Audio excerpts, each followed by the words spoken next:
Dear students, plus 2 maths chapter 6 applications of vector algebra vector இயற்கணிதத்தின் பயன்பாடுகள் exercise 6.9 பயிற்சி 6.9 இதில் வந்து third sum நம்ம பார்க்க போகிறோம். Find the angle between the lines r vector equal to 2i minus j plus k plus 3 times i plus 2j minus 2k and the plane r vector dot 6i plus 3j plus 2k equal to 8.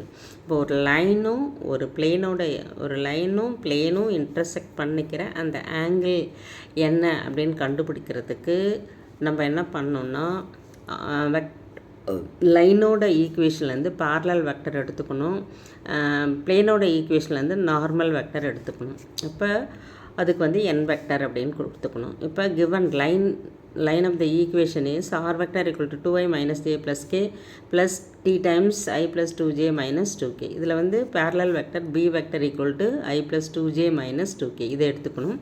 given plane equation வந்து என்ன கொடுத்துருக்காங்கன்னா r vector dot 6i plus 3j plus 2k is equal to 8ன்னு கொடுத்துருக்காங்க. இதிலேருந்து நான் இதை n vector அப்படின்னு எடுத்துக்கிறேன். n vector equal to 6i plus 3j plus 2k. angle between the line வந்து பார்த்தீங்கன்னா r vector equal to a vector plus t times b vector and the plane r vector dot n vector equal to q is theta is equal to sin inverse of modulus of b vector dot n vector by modulus of b vector into modulus of n vector. இப்போ இதுக்கு தேவையானது எல்லாமே நம்ம தனித்தனியாக கண்டுபிடிச்சிக்கலாம். b vector dot n vector equal to b vector நாங்கள் எழுதியிருக்கேன். இது வந்து n vector, இது ரெண்டுக்கும் டாட் எடுக்கும்போது 1 into 6 6 2 into 3 6 minus 2 into 2 minus 4. இதை சிம்பிளிஃபை பண்ணும்போது நமக்கு 8 கிடைக்கும். 12 minus 4 வந்து 8. மாடுலஸ் ஆஃப் b vector வந்து square root of 1 square 2 square minus 2 square 1 plus 4 plus 4 அப்படின்னு கிடச்சிரும். Equal to root 9 which is equal to 3. அதுக்கு அடுத்தது modulus of n vector. Modulus of n vector அப்படின்னும்போது ஸ்கொயர் ரூட் ஆஃப் 6ஓட square 36, 3ஓட square வந்து 9 plus 2ஓட square வந்து 4. இது எல்லாத்தையும் ஆட் பண்ணும்போது நமக்கு 49 ரூட்டில் கிடைக்குது.